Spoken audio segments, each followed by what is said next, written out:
Saat aku baru saja masuk ke dalam gedung mewah tempat pesta pertuangan adikku. Tiba-tiba calon adik iparku berteriak. Siapa yang izinkan gembel kumal ini masuk ke pestaku? Satpam. Seret dia keluar. Bikin kotor lantai mahalku saja. Dia tidak tahu lantai mahal yang dia banggakan itu sebenarnya milikku. Dan malam ini, aku akan mengambil kembali semuanya.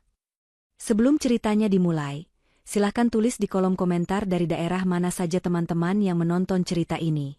Jangan lupa like dan subscribe agar channel ini bisa semakin berkembang dan bisa mempersembahkan cerita yang lebih menarik lagi. Udara malam itu terasa dingin menusuk tulang, namun tidak sedingin tatapan yang akan segera Askia terima. Askia melangkah turun dari taksi biasa yang mengantarnya tepat di depan lobi Hotel Bintang 5 yang menjulang tinggi di pusat kota. Bangunan itu berdiri megah dengan pilar-pilar raksasa yang dilapisi marmer impor berkualitas tinggi. Lampu-lampu kristal yang menggantung di langit-langit lobi memancarkan cahaya keemasan, menciptakan ilusi kemewahan yang membius siapa saja yang melangkah masuk. Bagi kebanyakan orang, tempat ini adalah istana impian yang hanya bisa dimasuki oleh kalangan tertentu.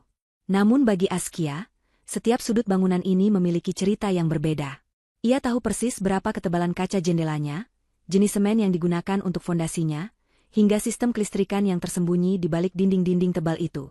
Ia tahu karena ia adalah pemilik sesungguhnya dari semua kemewahan ini, sebuah fakta yang ia simpan rapat-rapat di balik penampilannya yang sangat sederhana. Malam ini Askia datang bukan sebagai pemilik, melainkan sebagai seorang kakak perempuan. Adiknya, Fikri, akan melangsungkan acara pertunangan dengan wanita pilihannya, Renata. Askia merapatkan gamis panjangnya yang berbahan lembut namun tidak mencolok. Hijab yang ia kenakan hanyalah kain polos, tanpa motif rumit, atau pin bertahta permata yang biasa dipakai oleh ibu-ibu pejabat. Di kakinya, hanya terpasang sandal slop tertutup yang nyaman dan bersih. Tidak ada tas bermerek miliaran rupiah di tangannya, hanya sebuah tas tangan kecil berbahan kain yang sudah ia pakai bertahun-tahun. Penampilannya sangat kontras dengan tamu-tamu lain yang turun dari mobil-mobil mewah di sekitarnya. Wanita-wanita lain berlomba memamerkan gaun sutra yang menjuntai ke lantai dan perhiasan yang berkilauan di bawah sorotan lampu. Sementara para pria mengenakan jas yang dijahit khusus oleh desainer ternama. Askia berjalan santai melewati pintu putar otomatis. Petugas keamanan di depan pintu sempat menatapnya dengan pandangan menyelidik. Tatapan itu adalah tatapan yang biasa diberikan kepada orang yang dianggap salah tempat. Petugas itu seolah ingin bertanya apakah Askia tersesat atau sedang mencari pintu masuk karyawan. Namun, ketenangan di wajah Askia membuat petugas itu urung bertanya. Askia tidak menunduk, tidak juga terlihat gugup. Ia berjalan dengan punggung tegak dan langkah yang pasti.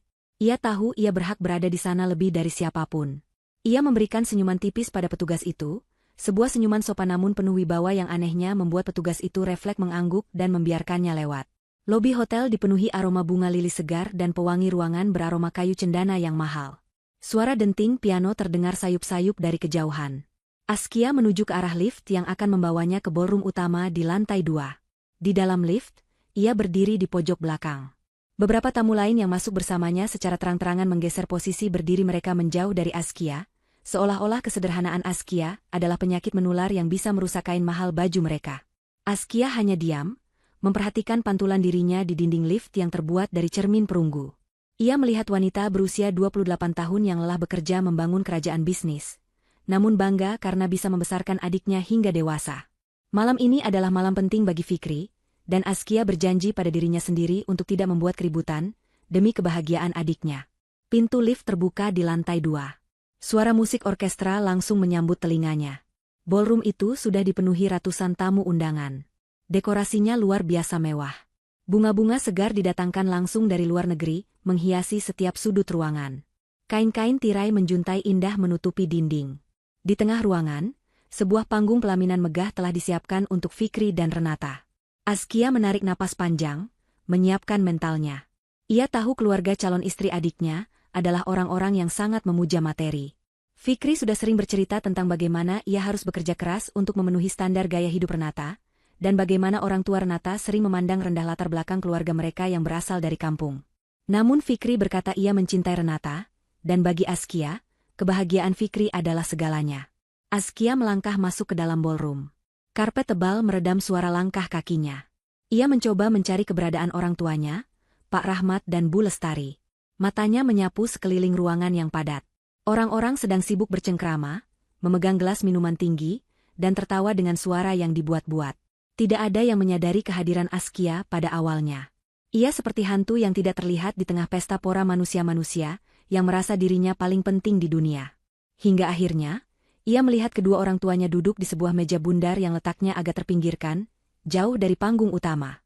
Wajah orang tua Askia terlihat canggung dan tidak nyaman, seolah mereka sadar bahwa mereka tidak diinginkan di sana. Hati Askia terasa nyeri melihatnya. Namun, sebelum Askia sempat melangkah menuju orang tuanya, sebuah suara melengking terdengar dari arah panggung. Musik orkestra yang tadinya mengalun merdu tiba-tiba berhenti mendadak. Suasana menjadi hening seketika. Semua mata tertuju ke panggung utama. Di sana berdiri Renata, calon adik ipar Askia. Renata terlihat sangat cantik dengan riasan tebal dan gaun yang penuh payet berkilauan, namun ekspresi wajahnya merusak semua kecantikan itu. Wajahnya merah pada menahan amarah, matanya menatap tajam lurus ke arah pintu masuk, tepat ke arah Askia berdiri. Renata memegang mikrofon erat-erat, seolah benda itu adalah senjata yang siap ia gunakan untuk menembak. Suara Renata menggema ke seluruh penjuru ruangan lewat pengeras suara kualitas terbaik yang terpasang di setiap sudut ballroom. Ia berteriak lantang tanpa sedikit pun rasa malu. Kata-kata yang keluar dari mulutnya begitu kasar dan menghina. Ia bertanya dengan nada tinggi siapa yang mengizinkan gembel udik masuk ke dalam pestanya. Ia menyebut Askia sebagai pengotor pemandangan. Ia mempertanyakan nyali Askia yang berani menginjakkan kaki dekil di lantai mahalnya. Teriakan itu bukan sekadar pertanyaan. Itu adalah pernyataan perang terbuka. Itu adalah upaya pembunuhan karakter di depan ratusan pasang mata. Tamu-tamu undangan yang tadinya sibuk dengan urusan masing-masing kini, serentak menoleh ke arah Askia. Ratusan pasang mata menatapnya dengan berbagai ekspresi, ada yang kaget, ada yang jijik, ada pula yang menahan tawa mengejek. Askia berdiri mematung di tempatnya. Ia menjadi pusat perhatian, menjadi objek hinaan di tengah kemewahan yang sebenarnya ia ciptakan sendiri. Namun, anehnya, Askia tidak merasa marah. Ia tidak merasa ingin menangis atau lari keluar ruangan seperti yang mungkin diharapkan oleh Renata. Sebaliknya, sebuah ketenangan yang dingin menyelimuti hatinya. Ia menatap lurus ke arah Renata yang masih berdiri angkuh di atas panggung. Askia melihat betapa bangganya Renata setelah melontarkan hinaan itu, seolah ia baru saja memenangkan sebuah kompetisi. Askia kemudian mengalihkan pandangannya ke bawah, menatap lantai marmer bercorak abstrak yang ia pijak. Ia ingat betul momen ketika ia memilih marmer ini. Ia terbang langsung ke Italia 5 tahun lalu, mendatangi tambang batu alam terbaik di sana, dan memilih sendiri bongkahan batu yang akan dipotong menjadi lantai ballroom hotel ini. Ia ingat bagaimana ia berdebat dengan kontraktor untuk memastikan pemasangannya sempurna tanpa celah sedikitpun. Lantai ini memang mahal.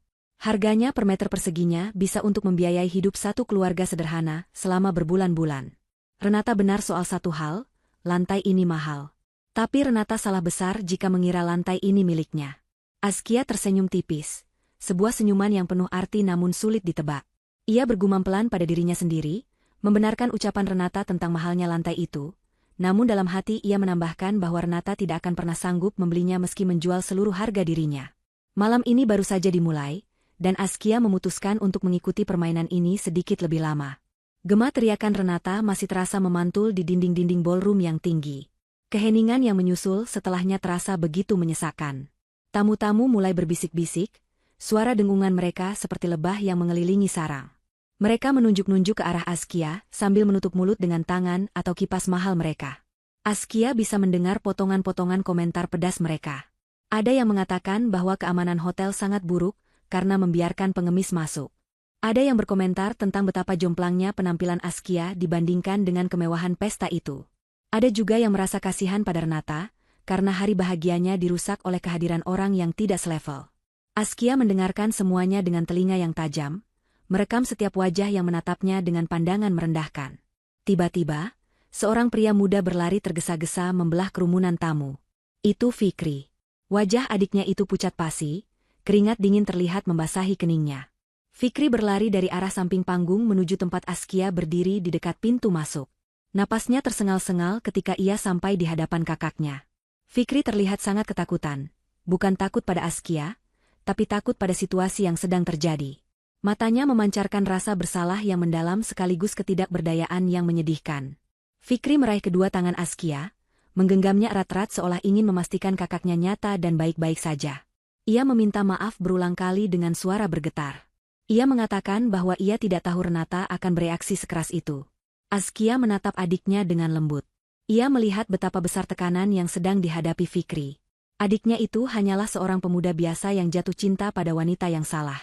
Fikri berusaha menengahi situasi kacau itu. Ia mencoba mengajak Askia untuk masuk lebih dalam dan menyapa Renata dengan baik-baik, berharap tunangannya itu akan luluh jika melihat Askia dari dekat. Fikri menarik pelan tangan Askia, menuntunnya berjalan melewati kerumunan tamu yang membelah seperti laut merah, memberikan jalan bagi mereka berdua. Namun, langkah mereka tidak menuju sambutan hangat. Ketika mereka sampai di dekat panggung, Renata sudah turun dari sana. Ia berdiri berkacak pinggang, didampingi oleh ibunya, Ibu Miranda. Renata menolak mentah-mentah ketika Fikri mencoba mendekatkan Askia untuk bersalaman.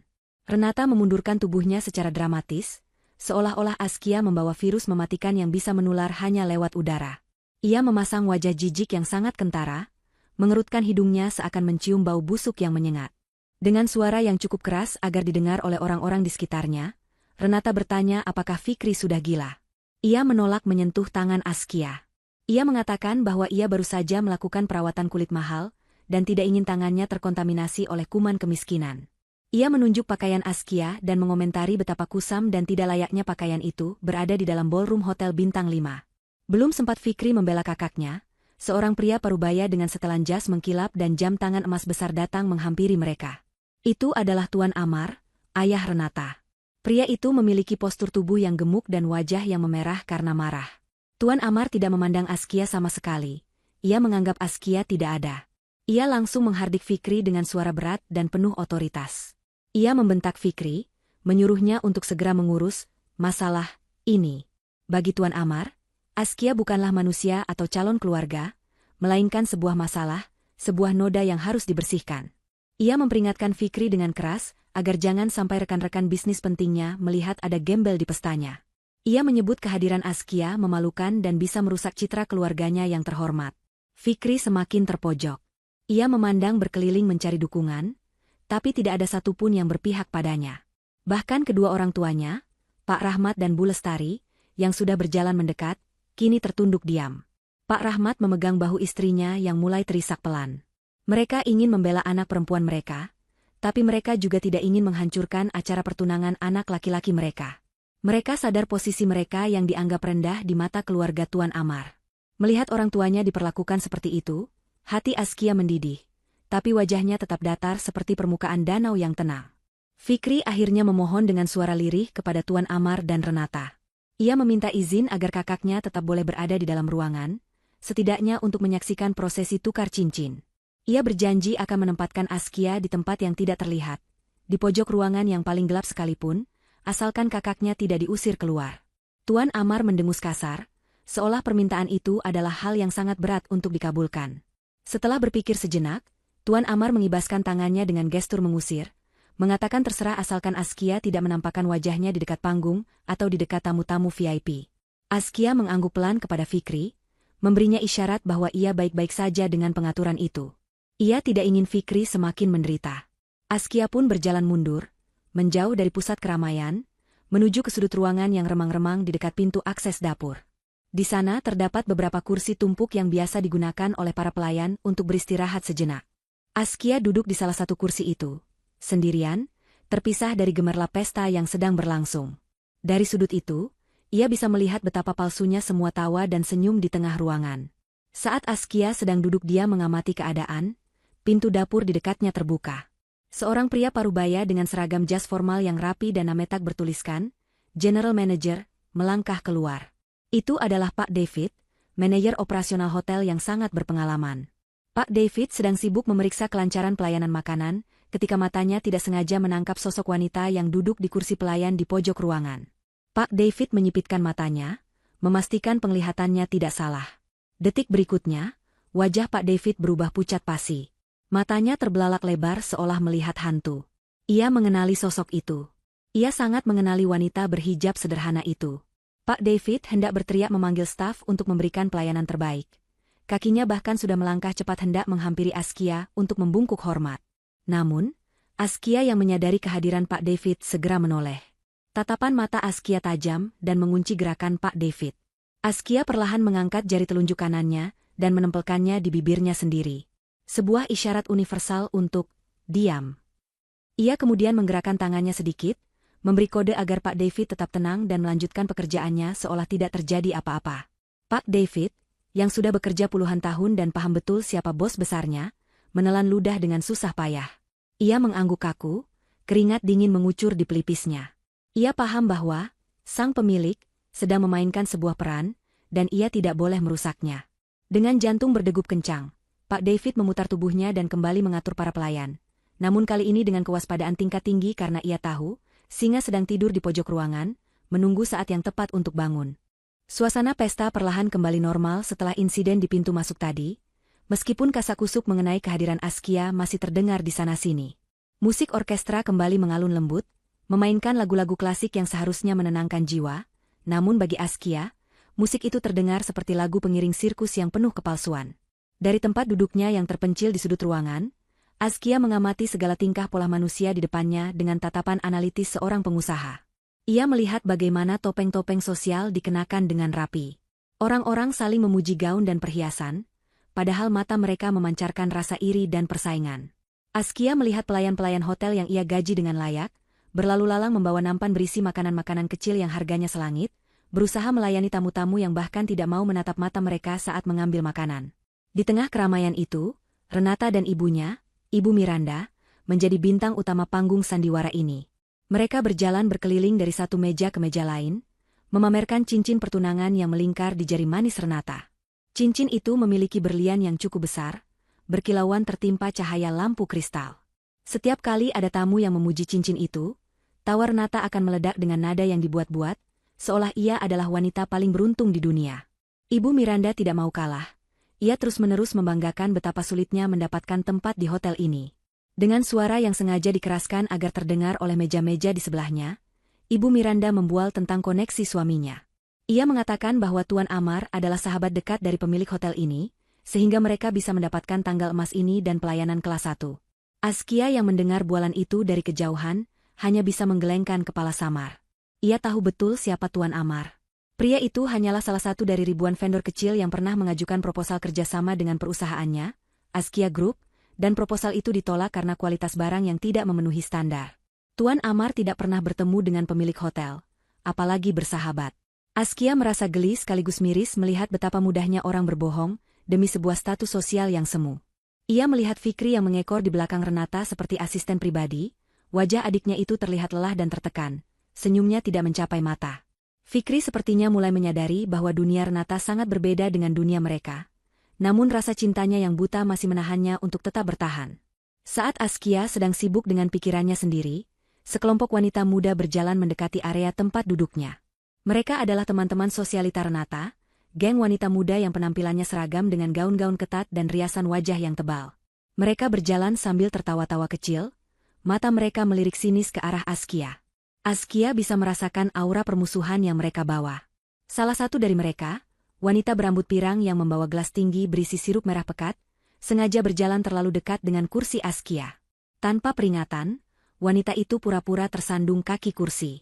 Gelas di tangannya miring, dan cairan sirup merah yang lengket itu tumpah membasahi bagian bahu dan dada gamis Askia.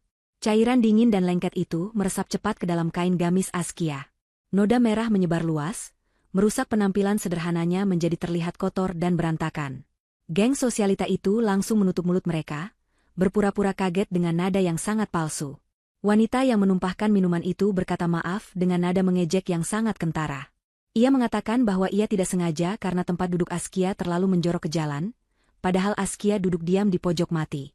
Teman di sebelahnya menimpali dengan kalimat yang lebih menyakitkan, mengatakan bahwa tidak apa-apa baju itu kotor, toh warnanya sudah kusam dan modelnya ketinggalan zaman, jadi noda itu justru memberi sedikit warna. Mereka tertawa cekikikan melihat Askia yang diam saja, mengira Askia terlalu takut atau terlalu bodoh untuk membalas. Askia tidak berteriak, tidak juga memaki. Ia hanya berdiri perlahan, mengambil beberapa lembar tisu dari meja di dekatnya, dan mulai menepuk-nepuk bagian bajunya yang basah dengan tenang. Gerakannya sangat terukur dan elegan, tidak menunjukkan kepanikan sedikit pun. Sikap tenang Askia ini justru membuat geng sosialita itu merasa kesal karena gagal memancing emosi korbannya. Mereka pun berlalu sambil menggerutu pelan, meninggalkan Askia dengan baju yang basah dan lengket. Namun, Mereka tidak tahu bahwa saat itu juga, kesabaran Askia sudah habis. Ia sudah memberikan cukup banyak toleransi demi adiknya, tapi penghinaan fisik ini sudah melampaui batas. Askia merogoh saku gamisnya dan mengeluarkan sebuah ponsel pintar yang fisiknya terlihat menyedihkan. Layarnya retak di beberapa bagian dan casingnya sudah tergores-gores.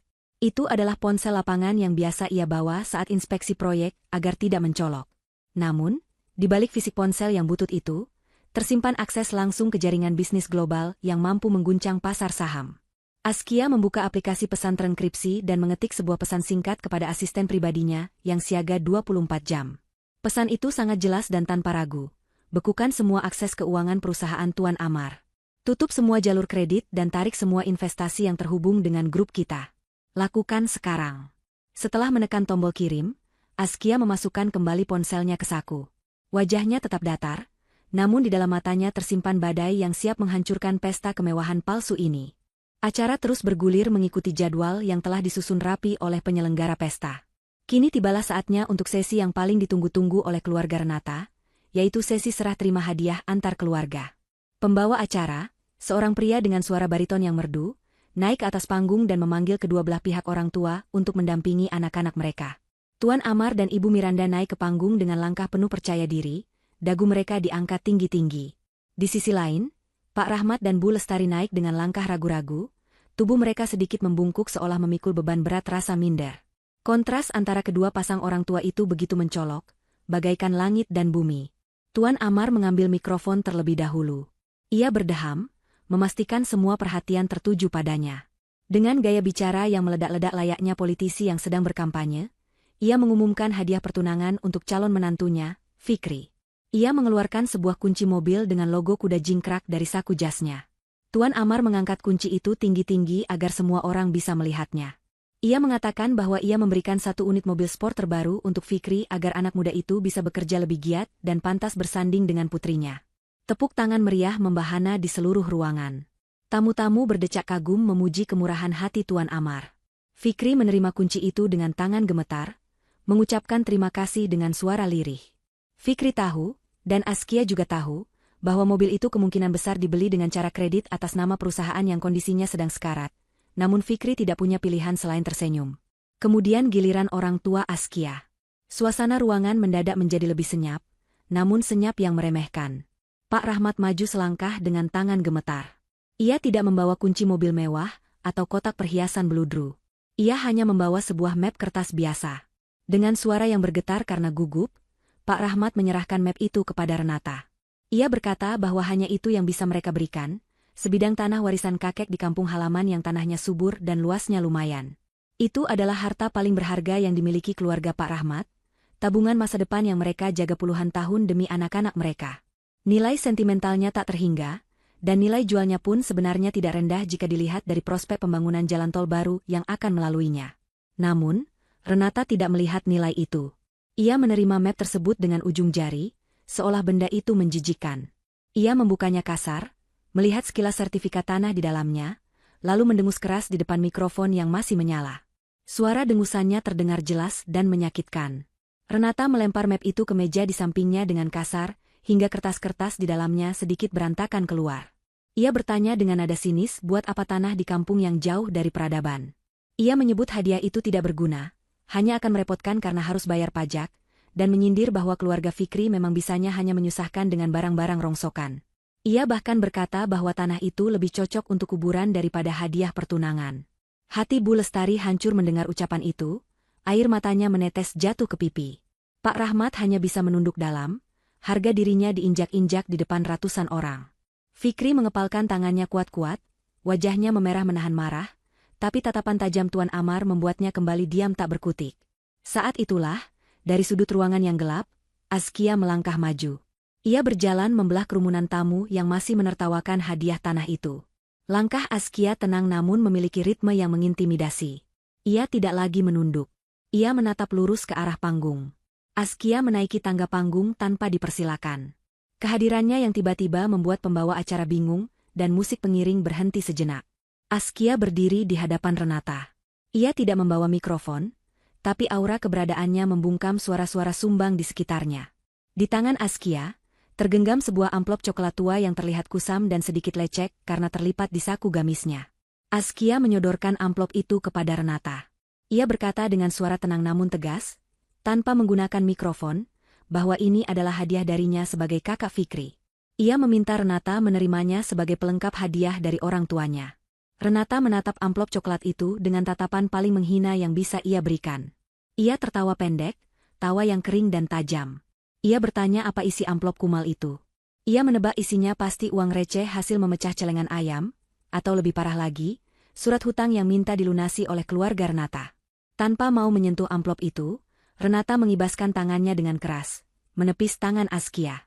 Tepisan itu begitu kuat hingga amplop coklat itu terlepas dari genggaman Askia, melayang di udara sesaat, lalu jatuh tergeletak di lantai panggung, tepat di sebelah tong sampah kecil yang disediakan untuk membuang tisu bekas. Amplop itu mendarat dengan bunyi buk yang pelan namun menyedihkan.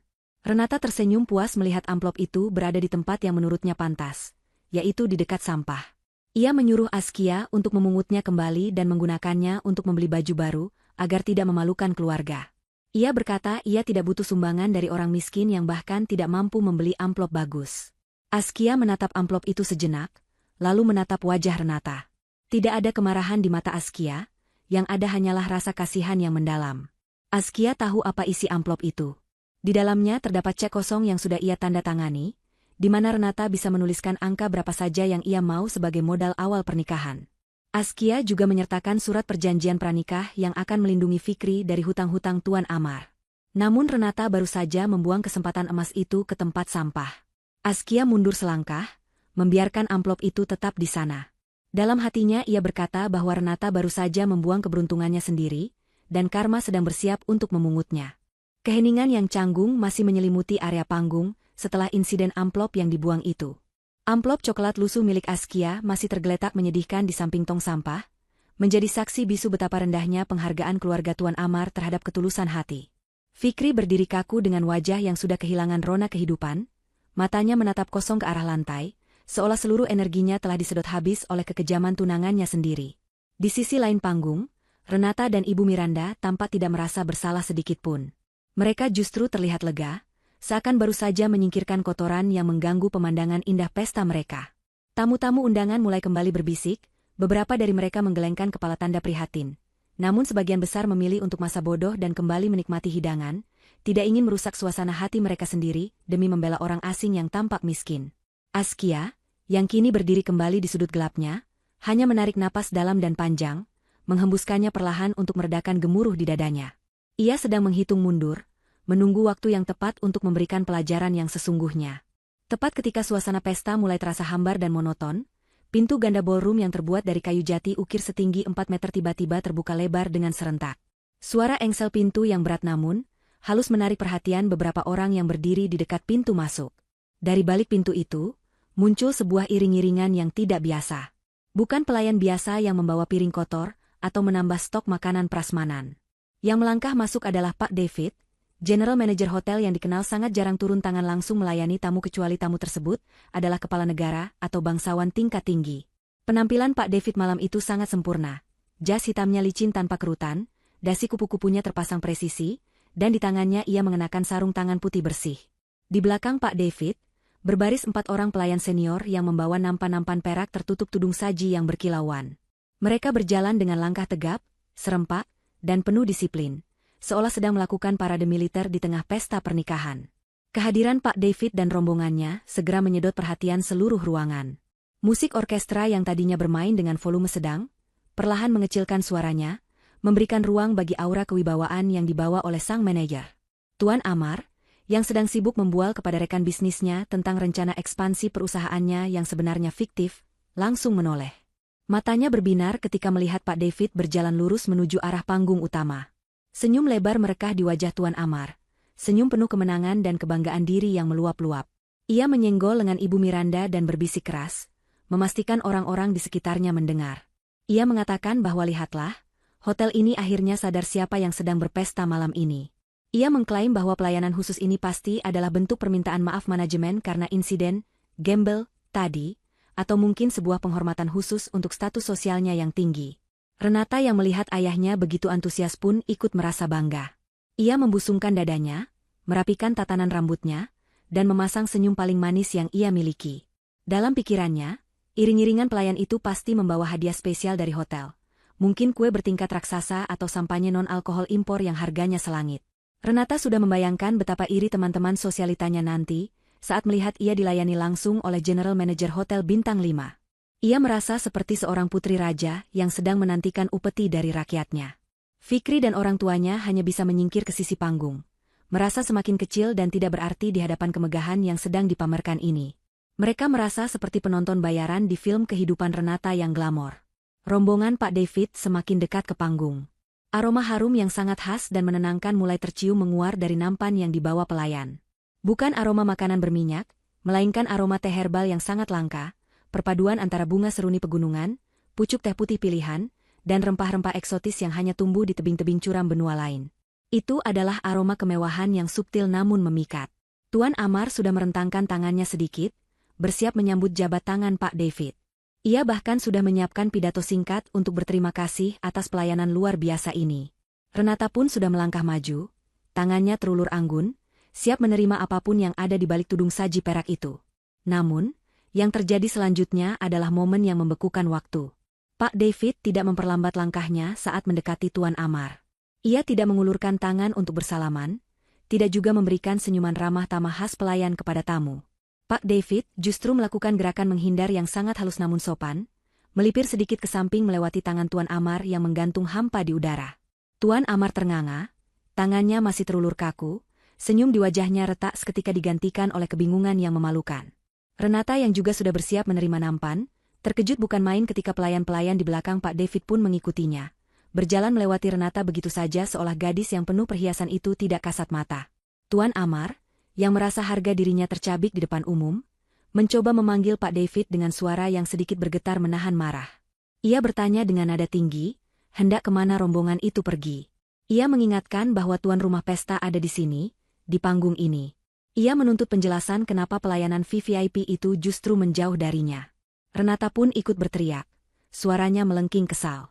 Ia memanggil Pak David, mengatakan bahwa pasti ada kesalahan, bahwa dialah bintang acara malam ini, jadi segala bentuk pelayanan istimewa haruslah ditujukan kepadanya. Namun, Pak David berhenti sejenak, memutar tubuhnya dengan gerakan tumit yang presisi, lalu menatap Tuan Amar dan Renata dengan pandangan datar tanpa emosi. Dengan suara yang tenang namun terdengar jelas, hingga ke deretan meja paling belakang, Pak David memberikan jawaban yang menghujam jantung kesombongan keluarga itu. Ia memohon maaf dengan sangat sopan, namun kata-katanya setajam pisau bedah. Ia menjelaskan bahwa sajian yang ia bawa ini bukanlah untuk Tuan Amar, ataupun Nona Renata. Ia membuka sedikit tudung saji di nampan utama, memperlihatkan sebuah teko keramik putih dengan ornamen naga emas yang sangat indah. Pak David berkata bahwa ini adalah teh White Dragon, jenis teh paling langka di dunia yang stoknya sangat terbatas. Teh ini tidak dijual untuk umum, tidak ada di menu restoran, dan tidak bisa dibeli dengan uang sebanyak apapun malam ini. Teh ini adalah instruksi langsung dari pemilik tunggal jaringan hotel ini, yang meminta agar disajikan hanya kepada tamu yang paling dihormati, tamu yang memiliki otoritas tertinggi di gedung ini. Tuan Amar tertawa canggung, mencoba mencairkan suasana yang membeku. Ia berkata bahwa pasti Pak David bercanda, atau mungkin salah paham. Siapa lagi tamu yang lebih penting dari dirinya malam ini?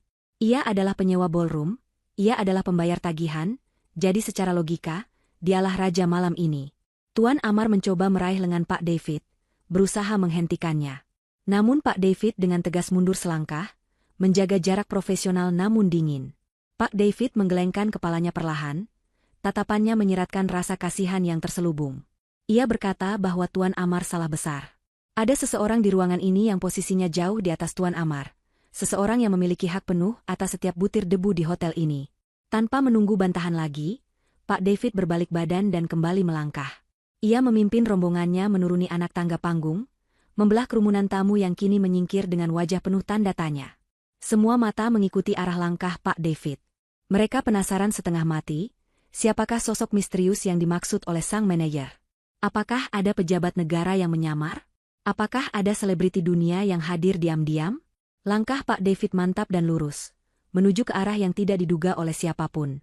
Ia tidak menuju meja bundar VIP di depan panggung. Ia tidak menuju pintu keluar. Ia berjalan lurus menuju sudut ruangan yang paling gelap, sudut di dekat pintu dapur, tempat tumpukan kursi pelayan berada. Jantung Renata berdegup kencang, firasat buruk mulai merayapi tengkuknya. Ia melihat arah tujuan Pak David, dan matanya membelalak ngeri. Di sana, di pojok yang remang-remang itu, hanya ada satu orang yang duduk sendirian. Wanita dengan gamis sederhana yang tadi ia hina habis-habisan. Wanita yang bajunya basah karena tumpahan sirup. Wanita yang amplopnya ia buang ke tong sampah. Askia. Pak David dan para pelayan itu berhenti tepat di hadapan Askia. Suasana ballroom menjadi hening total, seolah oksigen di ruangan itu tersedot habis. Tidak ada denting gelas, tidak ada suara tawa, bahkan napas para tamu pun tertahan. Pemandangan di depan mereka sungguh tidak masuk akal bagi logika sosialita mereka. Seorang general manager hotel bintang 5, beserta 4 pelayan senior, kini sedang membungkuk hormat 90 derajat di hadapan seorang wanita berhijab yang penampilannya lebih mirip asisten rumah tangga daripada seorang ratu. Tapi itulah kenyataannya. Di pojok yang suram itu, cahaya kebenaran mulai bersinar menyilaukan mata mereka yang selama ini buta oleh harta. Adegan di sudut ruangan itu bagaikan lukisan surrealis yang membingungkan semua orang. Pak David masih dalam posisi membungkuk hormat, mempertahankan postur itu selama beberapa detik lebih lama dari yang diharuskan, menunjukkan tingkat takzim yang luar biasa dalam. Setelah ia menegakkan tubuhnya, dengan gerakan tangan yang sangat hati-hati, ia mengambil teko keramik, White Dragon, dari nampan. Seorang pelayan lain dengan sigap menyodorkan cangkir porselen tipis yang pinggirannya berlapis emas murni 24 karat. Dengan ketenangan seorang ahli, Pak David menuangkan cairan teh berwarna keemasan itu ke dalam cangkir. Uap panas mengepul tipis, membawa aroma wangi yang langsung memenuhi sudut ruangan tersebut. Pak David menyajikan cangkir itu kepada Askia dengan kedua tangannya, sebuah gestur pelayanan yang biasanya hanya dilihat orang di film-film kerajaan tentang pelayanan kepada Ratu Inggris. Askia tidak terlihat kaget ataupun canggung. Ia tidak celingukan bingung seperti orang biasa yang tiba-tiba mendapat perlakuan istimewa. Sebaliknya, bahasa tubuhnya berubah total. Bahu yang tadi sedikit turun karena lelah dan mengalah, kini tegak sempurna. Dagunya terangkat sedikit, matanya yang tadi sendu kini memancarkan sorot tajam penuh otoritas. Askia menerima cangkir itu dengan satu tangan, gerakan jarinya begitu lurus memegang tangkai cangkir, menunjukkan bahwa ia terbiasa memegang barang-barang pecah belah seharga ratusan juta. Ia mendekatkan cangkir itu ke hidungnya, menghirup aromanya sejenak, lalu menyesapnya perlahan. Matanya terpejam sesaat menikmati rasa teh yang familiar, teh yang memang selalu disiapkan di ruang kerjanya setiap pagi. Renata yang menyaksikan semua itu dari kejauhan merasa darahnya mendidih sampai ke ubun-ubun. Rasa malu, bingung, dan marah bercampur menjadi satu ledakan emosi yang tak terkendali. Bagaimana mungkin? Bagaimana bisa gembel udik itu mendapatkan teh yang bahkan ia sendiri tidak boleh menyentuhnya? Ini pasti lelucon. Ini pasti prank yang dirancang untuk mempermalukannya. Dengan wajah merah padam, Renata mengangkat gaunnya yang berat dan berlari menuruni panggung. Sepatu hak tingginya berbunyi keras menghantam lantai marmer, saat ia melangkah cepat membelah kerumunan tamu. Ia menerobos barisan orang-orang yang masih terpaku, tidak peduli lagi pada citra anggun yang ia bangun sejak awal pesta. "Heh! Pelayan!" teriak Renata saat ia sudah sampai di dekat Askia. Suaranya melengking, memecah kesakralan momen minum teh itu. Napas Renata tersengal-sengal, telunjuknya menuding tepat ke wajah Pak David, lalu beralih menuding wajah Askia.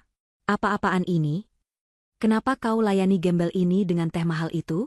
Kau tahu siapa aku? Aku Renata, calon istri dari adik perempuan sialan ini. Ayahku yang menyewa gedung ini. Ayahku yang membayar gaji kalian malam ini. Kenapa kalian justru melayani orang yang menumpang makan gratis ini?" Pak David menghentikan gerakannya yang hendak menuang teh kedua. Wajahnya mengeras. Ia menatap Renata dengan tatapan dingin, tatapan seorang profesional yang sedang menghadapi pelanggan yang sangat tidak sopan. Namun sebelum Pak David sempat membuka mulut untuk menegur Renata, Askia meletakkan cangkirnya kembali ke nampan dengan bunyi tak yang pelan namun tegas. Suara kecil itu entah kenapa terdengar sangat nyaring, cukup untuk membuat Renata terdiam sesaat. Askia perlahan bangkit berdiri dari kursi pelayan yang didudukinya.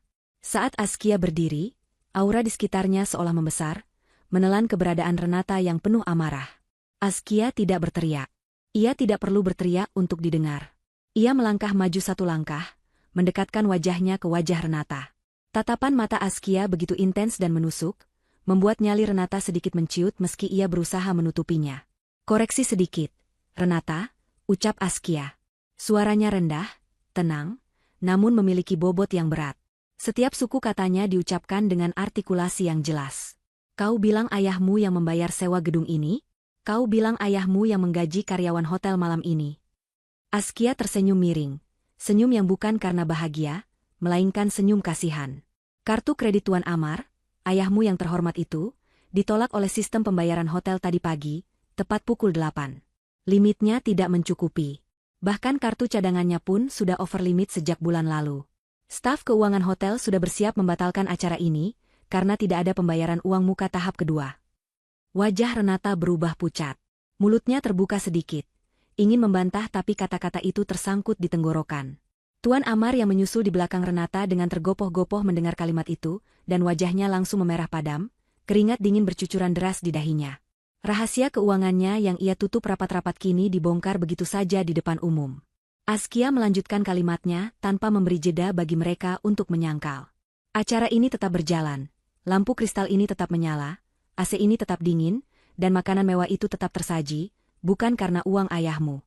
Tapi karena aku yang memberikan tanda tangan persetujuan khusus. Askia menunjuk ke arah Pak David yang mengangguk hormat membenarkan ucapan itu. Aku yang menginstruksikan manajemen untuk tetap melangsungkan pesta ini, mendahulukan kemanusiaan di atas prosedur bisnis. Semata-mata karena aku sayang pada adikku, Fikri. Aku tidak ingin dia malu di hari bahagianya. Renata menggelengkan kepalanya panik, berusaha mencari pegangan logikanya yang mulai runtuh. Bohong. Kau pasti bohong. Kau cuma orang kampung. Kau cuma kakaknya Fikri yang miskin. Dari mana kau punya kuasa menyuruh manajer hotel? Teriak Renata histeris, suaranya mulai terdengar putus asa. Askia maju selangkah lagi, membuat Renata refleks mundur karena terintimidasi. Askia merentangkan tangannya sedikit, seolah ingin memeluk seluruh ruangan ballroom itu. Kau bertanya dari mana kuasaku? Kau menghina lantai marmer yang kuinjak ini? Kau bilang lantai ini mahal? Askia tertawa kecil. Tentu saja mahal. Aku menghabiskan 3 bulan bernegosiasi dengan penambang di Carrara, Italia, untuk mendapatkan batu ini. Aku yang memilih desain lampu kristal di atas kepalamu itu saat lelang di Austria. Gedung ini, Renata, hotel ini, tanah tempat kau berpijak, dan atap yang menaungimu dari hujan malam ini, semuanya adalah aset properti di bawah naungan Askia Group. Askia menatap Tuan Amar yang kini kakinya gemetar hebat. Dan kau, Tuan Amar, kau sedang berpesta di rumahku. Kau sedang meminum airku. Kau sedang menikmati fasilitas yang kubangun dengan keringat dan kerja kerasku selama 10 tahun terakhir. Kau menghina pemilik rumah di rumahnya sendiri? Keberanianmu sungguh luar biasa bodohnya. Pengakuan itu meledak seperti bom atom di tengah ruangan. Suasana menjadi kacau balau dalam keheningan yang mencekam. Tamu-tamu undangan saling berpandangan dengan mulut menganga. Ponsel-ponsel pintar mulai diangkat tinggi-tinggi, mereka momen bersejarah di mana seorang wanita sederhana yang dihina sebagai gembel ternyata adalah taipan properti yang selama ini wajahnya jarang muncul di media massa namun namanya disegani di dunia bisnis. Askia Group adalah raksasa bisnis yang menguasai banyak sektor, dan tidak ada yang menyangka bahwa pendirinya adalah wanita muda berhijab yang baru saja mereka tertawakan. Tuan Amar merasa lututnya lemas. Ia harus berpegangan pada pinggiran meja agar tidak ambruk. Dunianya yang dibangun di atas kebohongan dan gengsi, kini sedang diguncang gempa dahsyat yang pusatnya berasal dari wanita yang ia sebut pembantu beberapa menit lalu. Tawa Tuan Amar meledak di tengah keheningan ballroom, namun tawa itu terdengar sumbang dan dipaksakan. Suaranya bergetar, memantul di dinding-dinding ruangan yang kini terasa semakin sempit baginya. Ia menunjuk wajah Askia dengan jari telunjuk yang gemetar hebat, berusaha keras untuk mempertahankan sisa-sisa wibawanya yang sudah runtuh. Tuan Amar berteriak dengan nada tinggi, menuduh Askia sebagai penipu ulung yang sedang berhalusinasi. Ia mengatakan kepada para tamu undangan agar jangan percaya pada omongan wanita gembel itu. Menurutnya, Askia hanyalah orang miskin yang iri hati dan sedang mengarang cerita dongeng untuk merusak reputasi keluarganya yang terhormat. Tuan Amar bersikeras bahwa dirinya adalah pengusaha sukses. Asetnya ada di mana-mana, dan tidak mungkin kartu kreditnya ditolak apalagi sampai tidak sanggup membayar sewa gedung. Renata yang berdiri di samping ayahnya ikut mengompori. Ia tertawa sinis sambil melirik teman-teman sosialitanya, mencari dukungan moral. Ia mengejek Askia dengan mengatakan bahwa kakaknya Fikri itu pasti sudah gila, karena terlalu banyak menonton drama televisi. Renata menantang Askia untuk membuktikan ucapannya. Ia bahkan menyuruh ayahnya untuk menelepon pihak bank sekarang juga, di hadapan semua orang, untuk membuktikan bahwa Askia berbohong dan mempermalukan wanita itu sehabis-habisnya. Tuan Amar, yang terpojok oleh ego dan gengsinya sendiri, menyanggupi tantangan itu.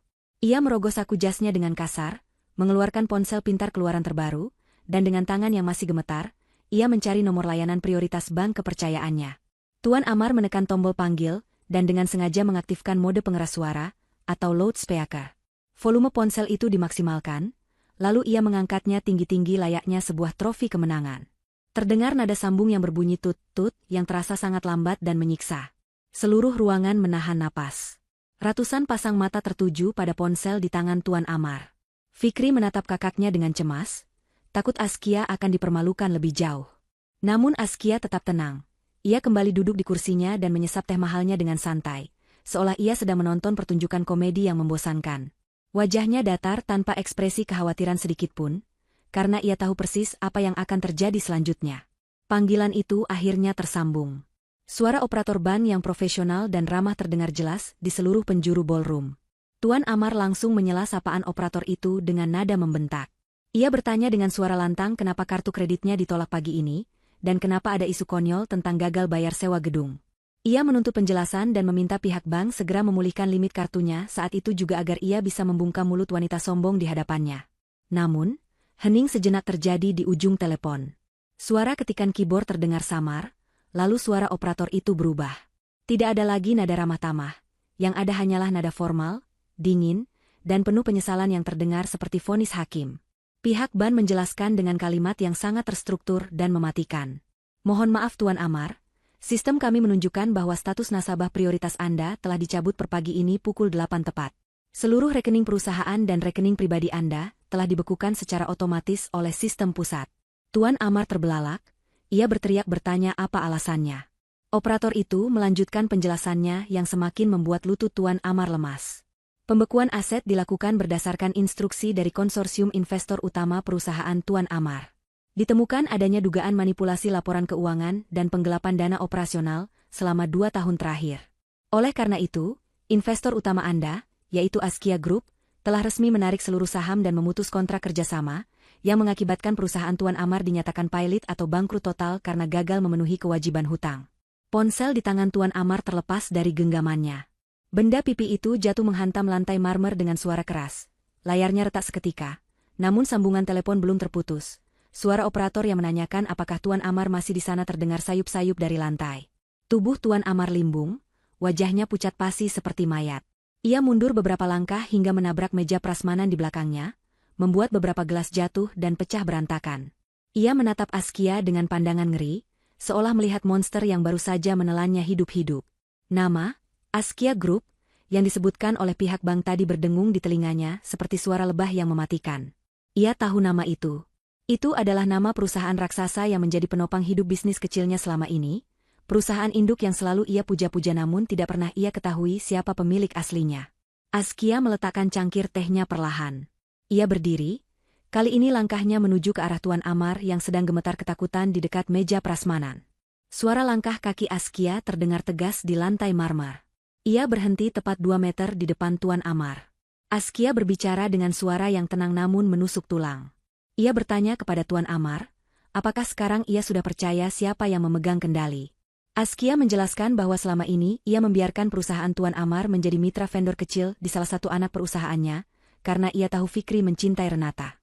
Ia memberikan kelonggaran, memberikan proyek, bahkan menutup mata pada beberapa inefisiensi kerja Tuan Amar, semata-mata demi adiknya. Tapi hari ini, Tuan Amar dan keluarganya telah melampaui batas toleransi. Mereka menghina Fikri, menghina orang tuanya, dan menghina dirinya di rumahnya sendiri. Askia kemudian mengalihkan pandangannya kepada Renata yang kini berdiri mematung dengan mulut menganga. Askia menyentuh ujung hijabnya yang tadi dihina kumal. Ia berkata bahwa Renata terlalu bodoh dalam menilai barang.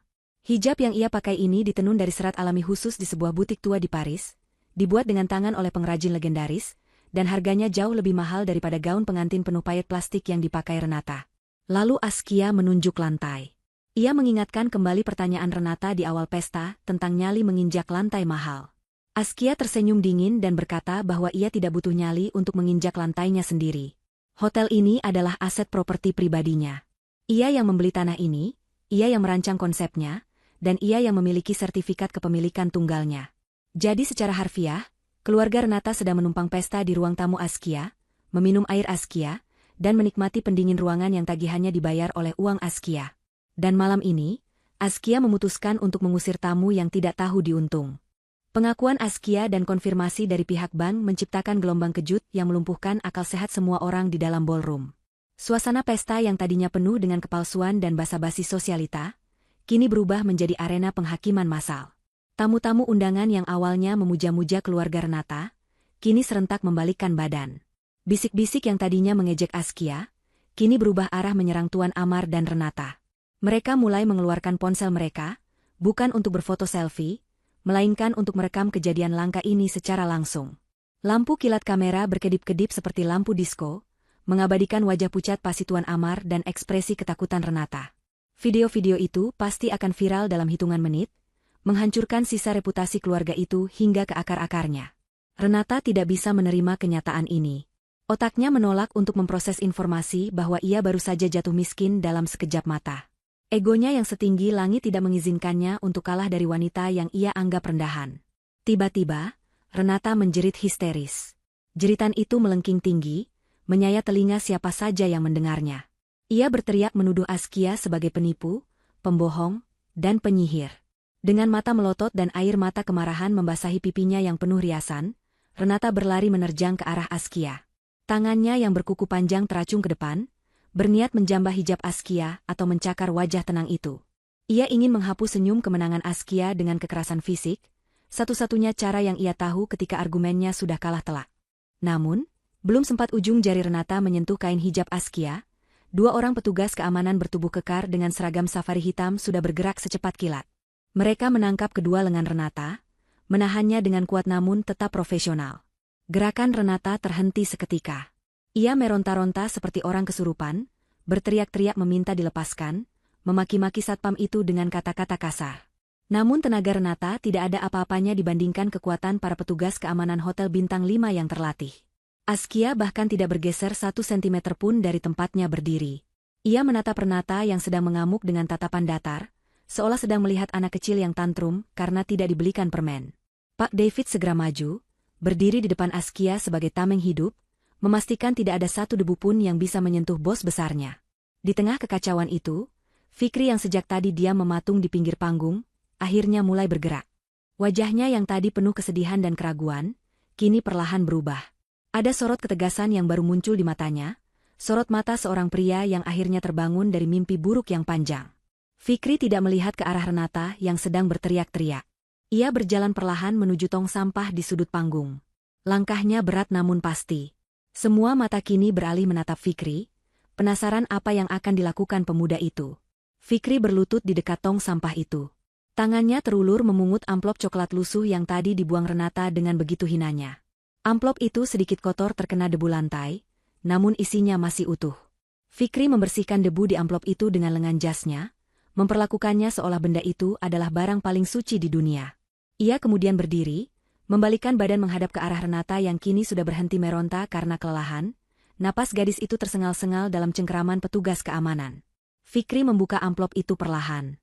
Ia menarik keluar isinya, selembar kertas cek bank dan sebuah kunci kartu elektronik berwarna emas. Fikri mengangkat kedua benda itu tinggi-tinggi, membiarkan cahaya lampu kristal menyinarinya. Ia berjalan mendekati Renata, berhenti pada jarak aman. Dengan suara yang bergetar menahan emosi yang meluap-luap, Fikri berbicara kepada wanita yang pernah sangat dicintainya itu. Ia berkata, "Lihat ini, Renata. Lihat baik-baik apa yang kau buang ke tempat sampah tadi." Fikri memperlihatkan angka yang tertera di cek itu. Ini adalah cek tunai senilai 10 miliar rupiah. 10 miliar. Kak Askia memberikan ini sebagai modal awal pernikahan kita, agar kita bisa membangun bisnis sendiri dan tidak bergantung pada orang tua. Dia ingin kita mandiri. Suara Fikri pecah sedikit saat mengucapkan itu, menyadari betapa besar kasih sayang kakaknya. Kemudian ia menunjukkan kunci kartu emas itu. Dan ini adalah kunci akses khusus untuk satu unit penthouse di lantai teratas apartemen mewah di pusat kota. Kakakku menyiapkan rumah masa depan untuk kita, tempat tinggal yang layak dan mewah, tanpa kredit, tanpa hutang. Renata terbelalak melihat nominal di cek itu. Nolnya berderet begitu banyak hingga membuatnya pusing. Matanya beralih ke kunci emas yang berkilauan. Mulutnya terbuka, napasnya tercekat. Ibu Miranda yang berdiri di belakang kerumunan security hampir pingsan melihat harta karun yang baru saja mereka tolak mentah-mentah. Penyesalan yang luar biasa besar menghantam dada mereka seperti palu godam. 10 miliar dan penthouse mewah. Pemandangan di dalam ballroom itu berubah drastis dalam hitungan detik setelah Fikri mengungkapkan isi amplop coklat tersebut. Angka 10 miliar rupiah dan kunci penthouse mewah, seolah memiliki kekuatan magis yang mampu melunturkan segala bentuk harga diri palsu yang selama ini dijunjung tinggi oleh keluarga Tuan Amar. Mata Renata yang tadinya merah karena amarah kini membelalak lebar, dipenuhi oleh campuran rasa syok dan keserakahan yang mendadak muncul kembali. Ia menatap cek di tangan Fikri seakan benda itu adalah satu-satunya oksigen yang bisa membuatnya tetap bernapas. Di belakangnya, Ibu Miranda yang nyaris pingsan tiba-tiba mendapatkan kembali tenaganya. Wanita parubaya itu menerobos barisan tamu yang sedang berbisik-bisik, wajahnya yang penuh riasan tebal kini terlihat menyedihkan dengan ekspresi memelas yang dipaksakan.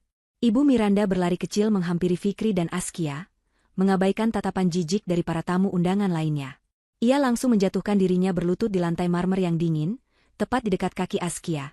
Namun Askia dengan sigap memundurkan kakinya selangkah sebelum tangan wanita itu menyentuh ujung gamisnya. Ibu Miranda mulai menangis. Namun tangisan itu terdengar sangat dibuat-buat, tanpa air mata yang tulus, hanya raungan suara yang memecah keheningan. Ia mulai meracau, memohon ampun dengan kata-kata yang berantakan. Ia berkata bahwa semua yang terjadi tadi hanyalah salah paham besar. Ia berdalih bahwa mereka hanya sedang bercanda, bahwa itu adalah tradisi keluarga mereka untuk menguji mental calon menantu dan keluarganya. Ia mencoba meyakinkan Askia bahwa di dalam hati mereka yang paling dalam, mereka sangat menyayangi Fikri dan menghormati keluarga Pak Rahmat. Renata, melihat ibunya berlutut, seolah tersadar dari keterkejutannya. Insting oportunisnya bekerja lebih cepat daripada rasa malunya. Ia melepaskan diri dari cengkeraman petugas keamanan yang memang sudah melonggarkan pegangan mereka atas isyarat Pak David. Renata merapikan rambutnya yang berantakan dengan gerakan cepat, lalu memasang wajah paling manis dan polos yang bisa ia buat. Ia berjalan mendekati Fikri dengan langkah pelan, matanya berkaca-kaca, bibirnya bergetar seolah menahan tangis haru. Ia memanggil Fikri dengan sebutan sayang yang biasa ia gunakan, suaranya dilembutkan sedemikian rupa hingga terdengar merayu. Renata berkata bahwa ia minta maaf karena emosinya sedang tidak stabil akibat stres mengurus persiapan pesta. Ia menyalahkan hormon dan tekanan, lalu mencoba menyentuh lengan Fikri. Ia berkata bahwa ia sangat terharu dengan hadiah dari Askia, dan berjanji akan menjadi istri yang baik serta menantu yang penurut. Namun, Fikri tidak bergeming. Ia memandangi wanita yang selama 2 tahun ini ia puja setengah mati, dan untuk pertama kalinya, ia melihat Renata apa adanya. Ia tidak lagi melihat gadis cantik yang mempesona, melainkan melihat sosok monster yang tamak dan tidak punya hati. Fikri menepis tangan Renata yang mencoba menyentuh lengannya. Tepisan itu tidak kasar, namun tegas dan penuh penolakan. Fikri mundur selangkah, mensejajarkan dirinya dengan Askia. Ia menatap Renata dengan pandangan dingin yang belum pernah dilihat Renata sebelumnya. Fikri berkata bahwa ia mungkin lugu dan bodoh karena cinta, tapi ia tidak buta. Ia melihat dengan jelas bagaimana Renata menghina orang tuanya, membuang pemberian mereka, dan merendahkan kakaknya. Fikri menegaskan bahwa permintaan maaf Renata saat ini bukan karena penyesalan tulus, melainkan karena melihat nominal uang di cek itu. Renata mencoba membela diri, ia bersujud di kaki Fikri, memeluk kaki celana pria itu sambil menangis meraung-raung. Ia memohon agar Fikri tidak membatalkan pertunangan ini. Ia berjanji akan mencuci kaki orang tua Fikri setiap hari, ia berjanji akan memakai baju sederhana, ia berjanji akan melakukan apa saja asalkan Fikri mau memaafkannya dan memberikan cek itu padanya. Pemandangan itu sungguh menyedihkan sekaligus menjijikkan. Seorang wanita muda yang tadinya begitu sombong dan angkuh, kini mengemis-ngemis harga diri demi uang. Tamu-tamu undangan yang merekam kejadian itu menggelengkan kepala, merasa muak dengan drama murahan yang sedang terjadi. Bahkan Tuan Amar yang masih lemas di dekat meja prasmanan hanya bisa menutupi wajahnya dengan tangan, malu melihat kelakuan istri dan anaknya yang sudah kehilangan urat malu. Askia menatap pemandangan itu dengan wajah datar. Ia tidak merasa kasihan, karena ia tahu watak manusia seperti Renata tidak akan pernah berubah. Askia kemudian berbicara dengan suara tenang namun terdengar jelas di seluruh ruangan. Ia memperingatkan Renata dan ibunya untuk berhenti bersandiwara. Askia berkata bahwa air mata mereka palsu, dan hanya akan mengotori lantai hotelnya. Ia mengingatkan mereka bahwa beberapa menit yang lalu mereka menyebutnya gembel dan pembawa sial, lantas kenapa sekarang mereka bersujud di kaki gembel? Askia menegaskan bahwa uang 10 miliar dan penthouse itu adalah hak Fikri sepenuhnya, dan ia menyerahkan segala keputusan kepada adiknya. Askia tidak akan mengintervensi, namun ia percaya Fikri sudah cukup dewasa untuk membedakan mana berlian dan mana pecahan kaca. Fikri menarik napas panjang, mengumpulkan seluruh keberaniannya untuk mengakhiri babak menyakitkan dalam hidupnya ini. Ia membungkuk sedikit, melepaskan tangan Renata yang memeluk kakinya dengan paksa. Fikri kemudian merogoh saku celananya, mengambil kotak cincin bludru yang seharusnya ia sematkan di jari manis Renata malam ini.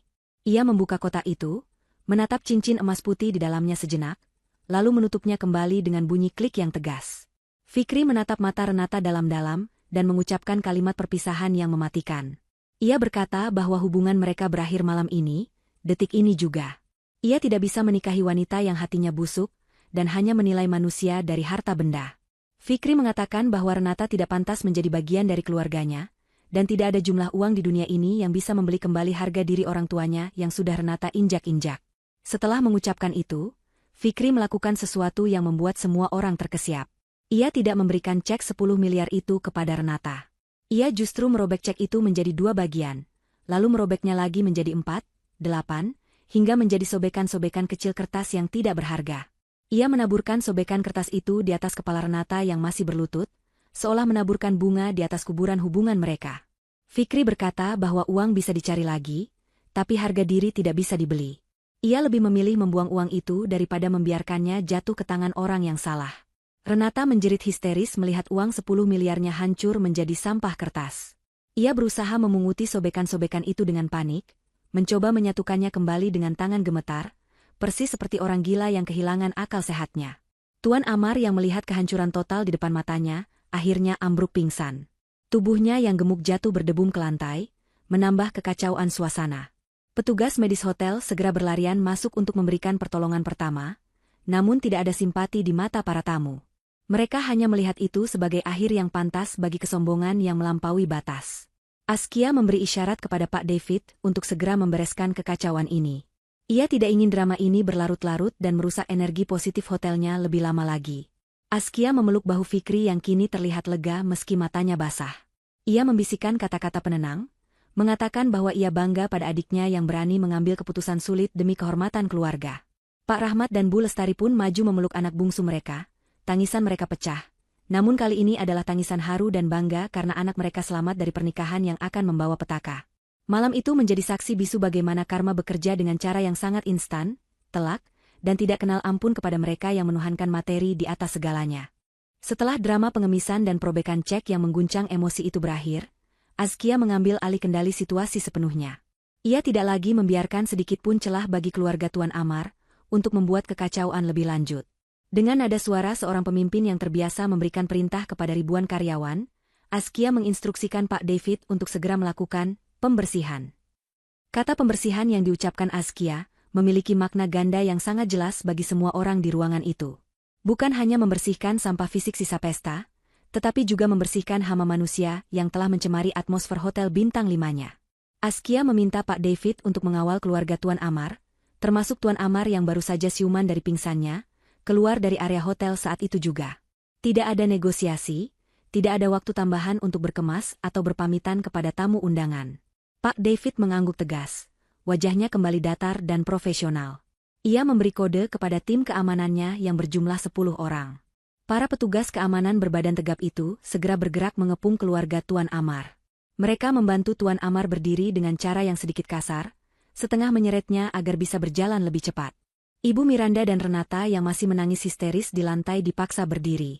Saat Renata mencoba memberontak dan berteriak memanggil nama Fikri sekali lagi, 2 petugas keamanan wanita langsung memegang lengannya di kiri dan kanan, membungkam mulutnya dengan tatapan tajam yang mengisyaratkan agar ia diam jika tidak ingin diseret paksa seperti kriminal. Rombongan keluarga yang tadinya datang Mbak Raja dan Ratu itu, kini digiring keluar melalui pintu samping. Pintu yang biasa digunakan untuk membuang sampah dapur, sebuah simbol penghinaan terakhir yang sangat puitis bagi mereka yang sombong. Sebelum mereka benar-benar keluar dari ruangan, Askia memanggil Pak David sebentar. Ia berbicara cukup keras agar Tuan Amar bisa mendengarnya sebelum diusir. Askia mengingatkan Pak David untuk segera menerbitkan faktur tagihan penuh atas penggunaan ballroom, catering, dan seluruh fasilitas yang telah dipakai malam ini. Askia menegaskan bahwa tidak ada diskon 1% pun, dan ia mencabut semua subsidi yang sebelumnya ia berikan secara diam-diam atas nama, koneksi, Tuan Amar. Askia memerintahkan agar tagihan itu dikirimkan ke alamat rumah Tuan Amar malam ini juga, dan jika tidak dilunasi dalam waktu 24 jam, Tim legal Askia Group akan langsung memprosesnya ke jalur hukum perdata dan pidana atas tuduhan penipuan. Tuan Amar yang mendengar itu hanya bisa menunduk pasrah. Kakinya serasa tidak menapak tanah, membayangkan masa depannya yang suram penuh hutang dan rasa malu. Setelah pintu samping tertutup dan suara teriakan Renata menghilang di telan lorong, suasana ballroom perlahan menjadi tenang. Tamu-tamu undangan yang tersisa masih berdiri kaku, canggung dan bingung harus berbuat apa. Mereka merasa malu karena sempat ikut menertawakan Askia di awal acara. Askia, memahami situasi psikologis massa, naik atas panggung sebentar. Ia tidak menggunakan mikrofon, hanya berbicara dengan suara lantang yang ramah. Ia meminta maaf atas ketidaknyamanan yang terjadi dan mempersilakan para tamu untuk tetap menikmati hidangan yang sudah tersaji jika mereka mau, atau pulang jika mereka merasa sudah cukup.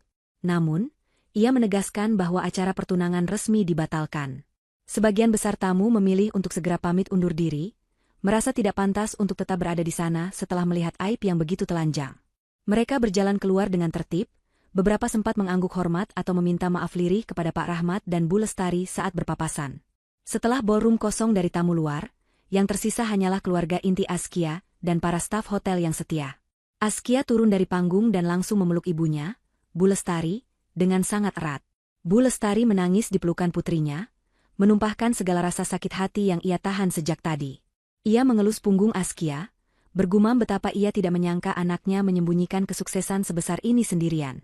Pak Rahmat ikut bergabung dalam pelukan itu, matanya berkaca-kaca menatap Askia dengan rasa bangga yang tak terlukiskan.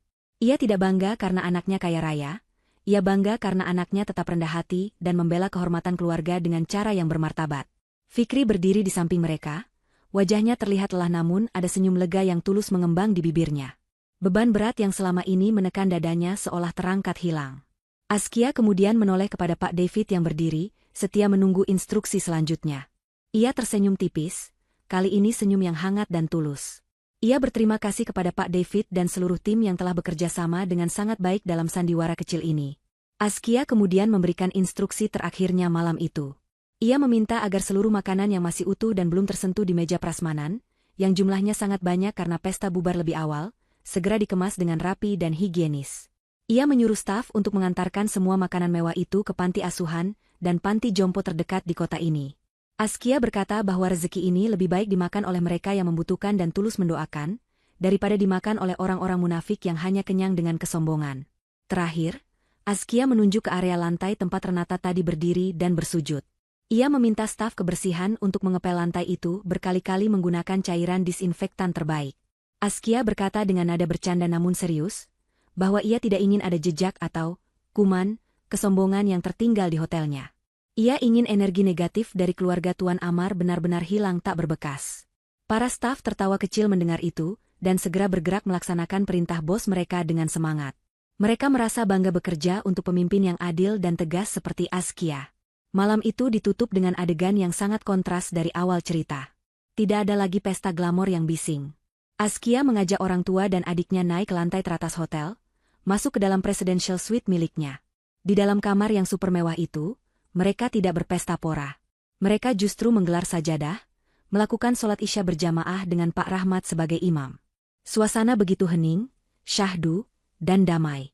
Dalam sujud mereka, ada rasa syukur yang mendalam karena telah diselamatkan dari orang-orang yang salah. Setelah sholat, mereka duduk melingkar di atas karpet tebal, menikmati teh hangat dan nasi goreng sederhana yang dimasak khusus oleh koki hotel sesuai permintaan Bu Lestari. Mereka tertawa lepas, bercerita tentang masa kecil, tanpa ada beban, tanpa ada kepalsuan. Fikri menatap kakaknya dan berjanji akan memulai hidup baru, belajar berbisnis dengan benar, dan mencari pendamping yang mencintainya apa adanya, bukan karena harta kakaknya. Askia tersenyum menatap keluarganya, menyadari bahwa inilah kemewahan yang sesungguhnya. Bukan lantai marmer, bukan lampu kristal, bukan hotel bintang 5, melainkan kehangatan keluarga yang utuh dan saling menjaga.